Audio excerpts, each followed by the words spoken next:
Last week, TGI Fridays went into administration in the UK. Some say, thank God it's closed. But what does this mean for the future of UK hospitality? Hi everyone and welcome back to the Commerce Meets Law YouTube channel. In this video, we're going to be talking about the news that TGI Fridays has gone into administration, starting with the headline news story, going and diving into the history of TGI Fridays, just like we did with the 7-Eleven video last week, and also looking at the micro and macro factors of why this has actually happened and what this means for the future of UK hospitality. So, let's get started. So last week, Hostmore, which is a listed company on the London Stock Exchange, so is a public company, said that it can no longer meet its debt obligations, meaning that the business is going into administration. So when this happens, a licensed insolvency practitioner will be appointed who will either restructure the business and come to an arrangement with the creditors and sell off certain assets so they can pay them back, or they will just pay off the creditors as a whole by liquidating the business. So essentially, whatever assets they have, so for example in this case it would be the restaurant chains themselves, they will sell them off, get the money and then pay off the creditors. That's normally the process of administration. Now this puts 4,500 jobs potentially at risk in the UK if these 87 stores, which is how many we have in the UK of TGI Fridays, are put up for sale, and that is the current plan, because Hostmore, the parent company, is struggling with debt and heavy losses, and so something essentially needs to be done. Its shares on the London Stock Exchange are now worth less than 0.2 pence per share, having tanked by 90% after the news of administration came out. Now, these ordinary shares have been suspended from the London Stock Exchange, and the public company will soon be delisted and wound up. So what is an ordinary share? An ordinary share essentially just represents proportional ownership in a company. So these shares come with voting rights equaling 1 vote per share. So this essentially means that, let's say that you have 30 shares out of a potential 100, you have 30% ownership of the company and 30% of the voting rights. So that is essentially the shares that have now been wound up, and the public company will soon not be listed anymore on the London Stock Exchange. Now, Hostmore hopes to complete a sale by the end of September, by the end of this month, to keep the brand running and secure jobs. So these jobs are at risk, but they're hoping that if they sell these off to individual owners in the UK, that the company in the UK can still carry on. Now, the sale process is currently ongoing, with no decisions having been made to close any existing stores at the moment, and TGI Fridays continues to operate normally across the country. This is what a Hostmore spokesperson told BBC last week. Now, before we look at the micro and macro factors that have affected TGI Fridays and resulted in them going into administration, let's take a couple of steps back and look at the history of this American-style diner. Okay, so the first branch of TGI Fridays was opened in New York in 1965 to actually celebrate weekend dining, as the name actually stands for Thank God It's Friday. And then in 1986, the brand was imported to the UK. The first store opened up in Birmingham's Hagley Road in 1986, and quickly spread across the country from Leicester Square and elsewhere in the UK as well. Now, it's been a fixture, therefore, in the UK since the 1980s, and it's known for its American-style dining and its lively atmosphere. So perhaps another example can be something like Five Guys, which is that sort of American-style fast food element that we have in the UK. However, there has been decline recently in the chain's fortunes. So they normally have serving staff who are known as dub-dubs, and they are taught the art of entertaining and their customers with jokes, banter, and other gimmicks like juggling and magic tricks, all performed with craft and cheeriness. So the whole idea of this American-style diner is to essentially bring that American experience to the UK. And this did very well in the 80s. And, it was something that people enjoyed because, again, it brings that kind of taste of America for those who can't go across the Atlantic. And that's how it initially gained its popularity.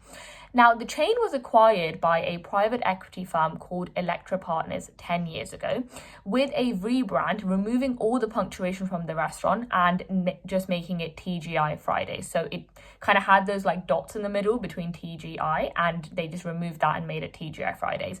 essentially probably as a way for people to remember it more easily and for the brand to stand out a bit more. Then in 2021, the company was spun out into Hostmore, which is the company that owns it at the moment, a listed company, and the restaurants were briefly actually renamed as just Fridays before the marketing chief decided that customers still called it TGI's, and so the original name was restored. So it's been through quite the journey in the sense of it came in the 80s, it was quite popular. There are 87 stores across the UK, but obviously there's been decline, and Hostmore actually revealed that UK sales have fallen by more than 10% this year compared to the last year. Now, analyst Catherine Shuttleworth said that TGI Fridays was a trendsetter when it first opened in the UK, selling American food beyond the burger and offering just a really great night out. However, she said that the chain has struggled with a change in customer preferences for healthier and vegan foods. Now, it's actually interesting. I'll put up a picture on the screen here, but of course, like many other restaurants across the world, not just in the UK, a lot of companies have adopted more healthy options, more vegan options, as there's been more of a push towards that on social media and, in other ways as well. So TGI Fridays also has its vegan options and it has, healthier options and things like that. But I think as we go further into the video, we can get into a little bit more about whether this was actually the right decision for TGI Fridays or whether it actually just made them like any other kind of restaurant and hindered their ability to stand out and be unique, like they were back in the 80s when they were that trendsetter. So let's have a look at a couple of the micro and macro factors that have resulted in them not being the once lively diner that they used to be back in the 80s. So back in 2021, Hostmore said that the board had inherited a very challenging set of circumstances when they bought it from that PE firm Electra Partners, and they had managed to cut their annual spending by £12 million, reducing losses from unprofitable stores and improving customer experience. So they were trying to balance their books by cost cutting, probably cutting staff and cutting other things that were inefficient, pausing their expansion program and management changes, as well as selling some of their outlets. But the big blow to the company came because they had been trying to negotiate a rescue deal by buying over the US kind of operator of TGI Fridays, which was going to be a $177 million takeover deal. But this actually collapsed last week because the US franchise owner said that it lost the rights to royalties and other payments which were generated by the TGI Fridays name. So TGI Fridays in itself had this kind of intellectual property, had this value to it because of that name being so popular. But when they had lost the value to this, the deal could no longer go on. And this actually meant that Hostmore's shares massively tanked and administration was pretty much their only option. So Daniel Smith and Julian Heathcott of Teneo Financial Advisory Limited have now been appointed as joint administrators of the company, and they will do this whole process of either selling off some of the assets and paying creditors or just restructuring the business as a whole. But this is not it. There are a couple of macro factors that are affecting them as well. Hostmore said in a statement, in its efforts to find a lasting solution, they were actually hamstrung by a highly challenging trading and macroeconomic backdrop, whilst the collapse of the US deal was down to events outside of the board's control. And to some extent, we can see this evidence from other examples as well. So there have been so many different companies and kind of across industries which have gone into administration in the UK. And data from PwC actually found that 18 chemists, 16 pubs and 9 banks shut down every week on average between January and June of this year. We've also seen really popular brands, from The Body Shop to Made.com to, different companies that to Carpetright. There are so many different examples across industries which have had to go into administration. So this is definitely not something that we're hearing the first of. Specifically for TGI Fridays, the popularity of online shopping, shrinking high street footfall, and the financial hangover from the COVID pandemic were widely seen as the two big issues hurting UK shops and hospitality businesses as a whole. The other issues, I think, also is this idea of the growing work from home culture. So I think on the one hand, we can see a lot of companies going back to 5 days a week, but there are also a lot of people now who are working more flexibly. And so this whole idea of Friday being the end of the week has actually it's not really the same as it used to be. I think we've noticed now that more people go out to the pubs on Thursdays or other days of the week because a lot of people work from home on Fridays, and so Friday feels a bit more like an extended weekend as opposed to the end of the week and Saturday being the start of that weekend. So I think that's one big issue, and that's sort of a cultural change, which meant that TGI Fridays wasn't all that relevant anymore. I think also thinking about the fact that we are in a cost of living crisis, if you look back at the TGI Fridays menu, it's not exactly the cheapest of options, and so if you really want a burger and you're not looking for something fancy, people might think, oh well, I might as well go to a McDonald's or a KFC, which are probably half the price of what it is at TGI Fridays. And then I think also generally whether, thinking about the fact of if something like a diner can really beat the Deliveroo's and the kind of, online delivery of the world. If you're sat at home and you really want a meal out, is it easier to just be able to order in rather than going to a restaurant and sitting down and, probably paying that extra service charge and taking that time to travel to that particular place? And so I think all of these reasons were a big factor in why TGI Fridays and a lot of other hospitality businesses in general have been struggling in the UK. There was also an interesting perspective from one of the writers on The Spectator magazine, which you should definitely subscribe to if you don't. They have some really interesting articles for sure. And Zoe, who was the kind of author for this article, said that there's also something else going on. She said the truth is that you can't recreate the magic of the American diner on a cold, rainy night in Stoke. Trying to emulate this experience in Birmingham or Leicester Square was always going to fail. That American diner only works in America. And I think that that's a really interesting perspective.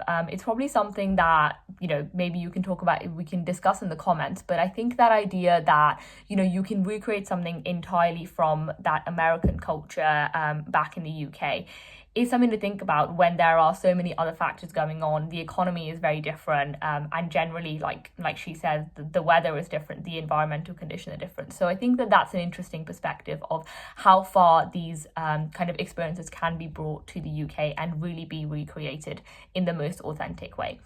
Lastly, let's just have a look at talking a little bit about the future for TGI Fridays, what might happen next, and also how that might foreshadow the future of UK hospitality in general. Hostmore is now pursuing a fully franchise operated model for TGI Fridays in the UK, so that's the current plan. The company aims to sell its restaurants to individual owners, though it remains unclear if all 87 locations will be saved through this system. Now, their global presence does extend beyond the UK market, so they have over 128 restaurants in the US, and they have more than 270 restaurants across the world. So whilst the UK operations will be wound down, or they won't be as many of them as there were before, the brand still has that significant international footprint. But what it means for the UK, I think, is an interesting concept. Whether that means that the high street really does have to be rethought about, and the kind of restaurants and businesses that operate there do have to rethink how they can compete with online retailers, online shopping. Also, how an increased flexible working and work from home culture will affect restaurants and hospitality such as these, and also whether hospitality should be focusing on bringing more international experiences, so from across the world, or whether they should be focusing on going more local and serving the local community in terms of what's happening within the UK. I think those are all interesting questions to think about, and ultimately whether these diners will ever be able to compete with the Deliveroo's of the world.